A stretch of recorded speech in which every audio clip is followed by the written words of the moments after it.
RTS Info, Virginie Langeroc. Et face aux difficultés financières de l'hôpital Riviera-Chablais, les cantons de Vaud et du Valais vont venir à nouveau à sa rescousse. Ils prévoient un important soutien financier, 125 millions de francs sur 15 ans. Le retour à des comptes équilibrés est prévu pour 2026. Ces 125 millions de francs vont permettre d'éponger les pertes actuelles et de couvrir les charges d'investissement de cet hôpital que l'activité actuelle ne permet pas actuellement de financer. Le canton de Bâle, plus épargné jusqu'ici que ses voisins romans, assiste à une hausse des cas et hospitalisations dues au coronavirus. Les restaurants, les bars, les centres de fitness et les piscines couvertes seront donc fermés dès lundi à Bâle-Ville, qui prend donc un nouveau tour de vis. Les événements publics sont limités à 15 personnes. La mesure s'applique jusqu'à la mi-décembre. La Suisse veut inciter la population à se faire tester en cas de symptômes, se faire davantage tester en tout cas. Pour éviter de transmettre le virus, les cas de Covid doivent être détectés aussi vite que possible, rappelle l'Office fédéral de la santé publique.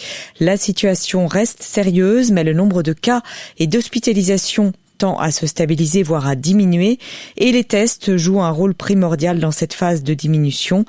Une nouvelle campagne qui appelle la population à se dépister sera donc lancée dès dimanche.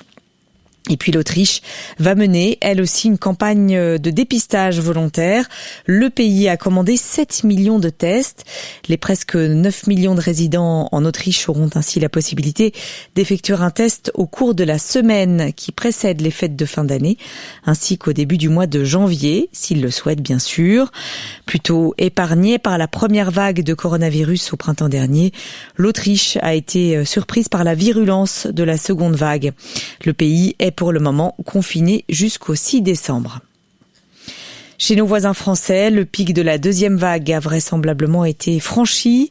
C'est ce qu'annoncent les autorités sanitaires. Le Premier ministre Jean Castex juge probable une réouverture de certains petits commerces autour du 1er décembre. En Biélorussie, plus de 5000 personnes ont participé aujourd'hui à Minsk, la capitale, aux funérailles d'un militant d'opposition. Il s'agit d'un jeune homme de 31 ans, mort à l'hôpital la semaine dernière après son arrestation par la police. De nombreuses personnes ont apporté des fleurs rouges et blanches, les couleurs de l'opposition. Arrêté par la police la semaine dernière, mercredi, donc à Minsk, cet homme souffrait de lésions cérébrales. Il est mort le lendemain dans un hôpital sur fond de lourds soupçons de passage à tabac. Faisons en sorte que de tels crimes ne se répètent jamais, a écrit la figure de proue de l'opposition, Svetlana Tikhanovskaya, elle-même en exil en Lituanie. On passe à la météo. Cet après-midi, il y a des éclaircies et un temps plutôt ensoleillé depuis le Léman jusqu'au Valais. Il fait un maximum de 9 degrés en plaine. Demain, il y aura des nuages plutôt bas sur le plateau, les fameux stratus qui plafonneront à 900 mètres, mais qui devraient se dissiper vers la mi-journée. Au-dessus et dans les autres régions, le temps sera plutôt ensoleillé, mais il fait frais. Il fera 4 degrés dans les endroits exposés à la bise et un maximum de 5 à 8 degrés ailleurs.